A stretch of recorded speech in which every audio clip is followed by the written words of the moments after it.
Hi everyone! Hi guys, and welcome back to our channel. Today we are going to be doing a late 10-month update for Lily. It's only a few weeks late, but I've luckily written everything down when it was that 10-week mark, except for her weight. So that, I mean, it hasn't changed much at all, so I'm not too fussed. It's going to be pretty accurate, I think. But let's go ahead and get started because she's in a good mood. She's going to destroy this room, but that is okay. Okay, Lily has gone for a walk up the hallway. She'll be in and out, I'm sure of it. But firstly, I'm going to start off with Lily's weight. She is currently 10.7 kilos, and that's not much of a change. She kind of goes up 100 grams and then might come down 50 or 100 grams and then goes up 150. It just keeps doing that, and I'm not surprised at the moment because she is being very fussy with her food at the moment because of teething. Next is Lily's sleep. She is only having one morning nap, and that's around 10 o'clock most mornings, depending when she wakes up. But hi! You're just gonna come in and out, aren't you? Yes, I know. She wants to see you guys. Well, you have to move up here a bit. She's standing on her tippy toes. There, look, say hi everyone. Hi. Do you wanna blow a kiss? Mwah. You're gonna blow a kiss? Oh, I'm just in your way, aren't I? You blow kisses? Mwah. Yeah, I see them. Did you say hi? Are you saying hi?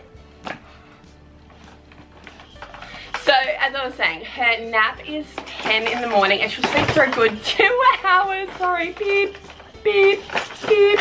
Going back. Going back. You're so funny. And yeah, good 2 hours. At the moment she's not going over 2 hours sleep, and then if we're lucky she might have a 15-20 minute nap in the car in the late afternoon, which is always nice because it just eliminates that grumpy factor if there's going to be one. Lily's nighttime sleep has gotten so much better, guys. I am so happy with it. She was last month waking up after the first 10 minutes or half an hour of being asleep, and I wasn't sure if that was little night terrors or just separation anxiety, and now I can put her down and she just, that's it, she's down for the night. Unless there's a little bit of a tooth pain, I can kind of hear the difference in her cry. I'll just go in and give her some Panadol and she's happy just to go back to sleep. And I have been giving her that dream feed still occasionally, only because she's not drinking enough through the day, I don't feel.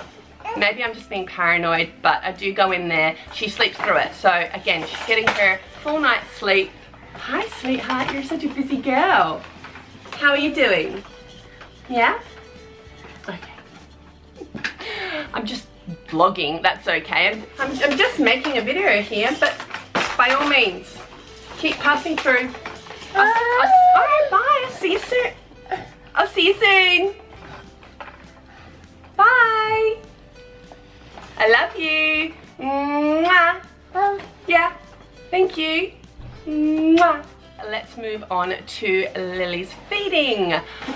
Oh, I thought my stress was gone once I changed from breastfeeding to bottle. The fact is, Lily's just not that fussed on milk. I've read so many things and it says that milk is still important. It's not the main source of nutrients, but it still needs to be there. And it just stresses me because she's just not interested in it. She wants food. She wants real food, don't you? Mum. Mum. She sees what Mason's eating. She sits and eats at the same time. She doesn't want to lay down and have a bottle first.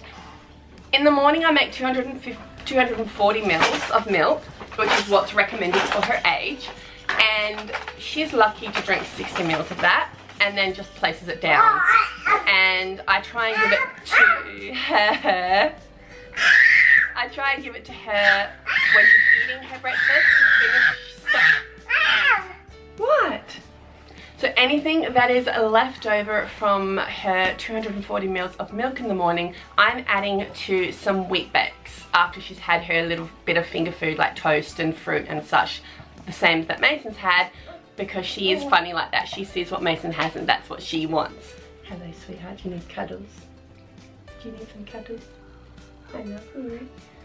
but you are getting a little bit fussier with your food. She doesn't want any of the pureed vegetables anymore, or anything that's really fed to her. She doesn't want to be fed much anymore. She wants to do it herself. She wants everything put on a plate or put on her high chair tray, and she wants to feed herself. I don't know if that's because she wants to pick what she likes or if she just wants more independence, but that is what it is at the moment. I'm lucky. The one thing that she lets me... oh, okay. Thank you. Oh, and cuddles. The one thing that she does let me feed her is her Wheat Bix, and she does enjoy her Wheat Bix, so I think she's happy for me to feed that to her, and I'm really afraid of the time that she wants to try and feed herself. Oh, I dreaded that with Mason too. I don't like mess. Lily's favourite foods at the moment would be banana, strawberries for sure, chicken. She loves her meat, unlike her brother who does not like meat. She loves broccoli, but is a little bit fussy with her other vegetables. So I think I need to give her a lot more finger food in regards to vegetables. That didn't come out right. You know what I mean. I need to give her more vegetables as finger food. That is what I tried to say. And I think by giving her that variety, she will just become more accustomed to it. It takes a while for them to get used to it. I think the other problem is that because Mason's 3 now, he knows what he does and doesn't like, and I'm happy to make her something that I'm not making him, but he will say, ugh, and if she doesn't see him eating it, she doesn't really feel inclined to eat it. So, are you reading me a book? Yes? Thank you. Yes, that's a horsey. Yay! Yay! What noise does the dog make? Woof, woof. A woof, woof. Yes, dog. Oh, that's a bird. The bird goes.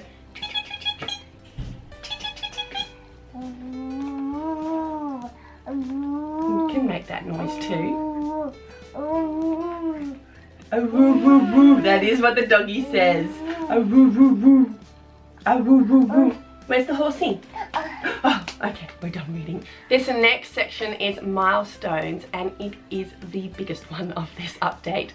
Lily, there's not a lot of new developmental things. It's more her personality, I think, that is just exploding right now. She is so funny. She's so loving. She wants cuddles all the time. She'll be playing and then suddenly crawl over to you and want to cuddle and a kiss like before, and then she just goes back to playing.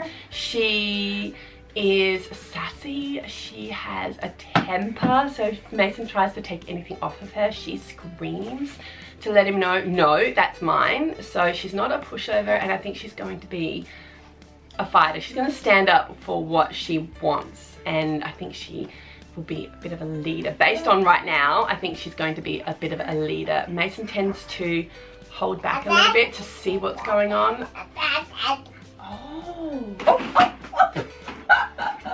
You're okay? I know, you keep forgetting that you can't just stand by yourself all the time. You're okay, but you read that book to me. You tell me a story? That is another thing she's doing. She's finally into her books. She finally is showing some interest, and she reads to me. She grabs the book and she'll come up and go, obviously in her language, but I love that she is doing that role playing. She sees what we're doing and she is copying it, which is a part of her development at this age. She is also role playing in the toy kitchen, so she'll go in there and she grabs the pots and pans and a ladle and she'll pretend to stir because that's what she sees Mason doing. She puts food on a plate, she pretends to eat. I think she's advanced compared to Mason in that area, but Mason didn't have anyone to learn from. Well, he had us, but I think with your first, you don't give them enough credit for what they can learn, and I find that Lily is learning a lot more because she is playing and watching Mason. Yes? I mean, she's 10 months old and Mason was running by 10 months old. The walker was long gone, so there's definite differences between them. So I try not to compare because where Mason excelled, Lily's still working on that part of her development, and no child is the same, and no child is the right level of development unless there's something obviously seriously wrong and they are lagging. But every child does it at their own pace, and there shouldn't be any comparing because we're not all the same, are we? We're not. So I gotta stop doing that, comparing where they are. I do it a lot, and I don't mean to. It's not a bad thing. It's just I find it so, to me, it's like such a big wow. Like, it's so amazing that I created 2 babies and they both were made and grew inside me, but they're so different. And I think that's where I just always compare, because I'm just so amazed that 2 human beings that I made could be so different. And yeah, we're all different though, aren't we? So I just need to wrap my head around that, and then it won't be so amazing. As you can see, Lily is walking. She's mobile a lot more with her walker. At 10 months though, she wasn't as good at using the walker. She couldn't turn it around and manipulate it as much as she is now. She wasn't using the walls to walk, just furniture. Now, 2 weeks later, she is using the walls to walk around. She kind of pulls herself up on everything, which is so cute, but at the same time, very scary, because I just think, oh my gosh, she's gonna fall, she's gonna fall. But she has really mastered that falling on her bottom when she loses her balance, and that makes me just that little bit calmer, but oh, I dread when she's going to be running, because I know that those 2 are just going to, Mason's going to accidentally knock her a little, or something's going to happen, they're going to collide, and there's going to be lots of bumps and bruises. So I am nervous. So things that Lily is doing, she is kissing, blowing kisses. She is giving high fives. She is, yes, oh, mwah. Oh, and high fives, sorry, yeah, yes, okay, another one, there you go. Oh, okay, I'm just gonna have to keep giving her some high fives because Mummy mentioned it. What else are you doing?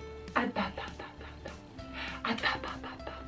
noticed that she's telling, it sounds like, I'm giving her too much credit, it sounds like she's making jokes, because she'll say something like that, and then crack up laughing, and do it again, and then crack up laughing. So I feel like she's starting to understand the language more and how it works, and ways in which to try and make us laugh. She definitely is a bit of a performer. She knows what to do, and if we do find something funny, she's onto it like that, and she would do it again to get a laugh. So I think she's going to be a bit of a performer. She definitely does not lack confidence at this stage in her life. She does still have an issue with stranger danger and going to other people. She does go to Damian, she does go to Mum, but if I'm in the room, she cries to come back to me. She's still super clingy. No one else can feed her, no one else can put her down, no one else can just hold her. If I'm there, she needs to be on my lap unless she's crawling and playing. But then again, she stays very close to my feet if there's other people in the room, which is really sweet. I didn't have that with Mason. Mason was like, yeah, I'll see you later, Mum. I'll come back when I'm done. Lily is playing so much more with toys now. She will grab whatever Mason's playing with, really, and copy what he's doing. So if he's playing cars, she will drive the cars along the racing track. If he's playing blocks, if he's playing puzzles, she tries to join in. And obviously she's not there with her, the way she thinks and her motor skills, but she tries, bless her, and she thinks it is the best thing ever to play with her brother and to do what he is doing. It annoys him so much, and I'm always hearing, Mummy, come and get Lily. Lily, stop. No, Lily, don't break my trains, or Lego, or cars. Really? Oh, I'll read that to you after. There you go, come and sit on my lap. You read it to everyone. Can you read that? Can you tell a story? Yeah. What happened next? What happened next? Oh, I bet you the bunny just hopped away. Hoppity, hoppity, hop. This girl is serious into singing and dancing. If there's a bit of music on, you can guarantee you'll see her by the TV or standing up, like music comes on, she's like, ah, and starts singing. She doesn't know the songs. If I start singing, or if I'm singing something with Mason and I stop, she screams. She's like, ah! has. So I start singing again and she smiles and starts dancing. So it is so cute. So let's move on to the last part of the update, which is Lily's oxygen. Now I've updated this in the vlogs, but I haven't done it officially in her 10-month update. Now we did our last oximetry. I've kind of got 2 bits of information to give you, because we did our last oximetry, we saw the specialist, he told us everything was good. She was discharged from his care. They're going to do a 3-month follow-up. We've got the oxygen for 3 months just as a precaution in case. Are you okay? Do you want some water? There you go. No? Oh, do you need cuddles? Do you just need... Yeah, you just need some cuddles? Oh, you want your water? Okay, there you go. Mum, mum, mum, mum. So they discharged us from the care, and in 3 months' time they will give us a call to say how things are going. And we were super, super excited. It was such a relief. In saying that though, about a week and a half ago, Lily, I was in the room, I think it was a week and a half, I've lost track of time now, but I was in Mason's room for the early hours of the morning because he woke up crying, I think at around 4 or something in the morning, and every time I tried to leave him, I thought he had fallen asleep. He was crying, he just wasn't coping. So I think it was last week, so I ended up staying with him, but at 10 to 7 I think it was, it's so rusty with the times now because it happened a little while ago, I was slowly waking up to a noise that was not familiar, because I was in Mason's room, which is at one end of the house, and our bedroom is at the other end of the house. It was kind of like that very faint alarm of someone in the other room, and eventually I woke up and I realized that it might be Lily's sensor mats. So I came out into the hallway, heard it that it definitely was her sensor mats, and ran into her bedroom, and she was... At first I thought she wasn't breathing at all because I put my hand on her mouth. There was no breath, and then I felt her diaphragm, and there was very, very shallow breathing, and I don't know how long that was going on. I feel like it was a lot longer than that 20 seconds that I actually heard it and jumped up and went to her, because it does take me a while to wake up from a noise. You kind of, you know, when you stare and you're like, what is that? Oh, who's up? And I didn't respond to it because it was so faint, and I didn't expect it. You know, my mind was out of the, you know, Lily's fine, there's no danger. But I ran down there, I had to move her a little bit, I had to get her dummy back in, and then she took a big and then started breathing normal, and was breathing that normal depth that I could hear it. It was like the definite Lily breath that she would take at night time when I walk into a room and I can hear her breathing. And I didn't know what to do. There was no need to call an ambulance then, because it wasn't an emergency, and it wasn't that she had completely stopped breathing. But I did ring the hospital in the afternoon, but unfortunately, because she has been discharged from her specialist's care, there was nothing to be done. And they said it would have to happen again, and I would need to call the ambulance and be rushed to hospital, and then it would be determined if we would see our specialist again. So it's really frustrating. I mean, I don't want it to happen again, just so we can find out whether she's okay.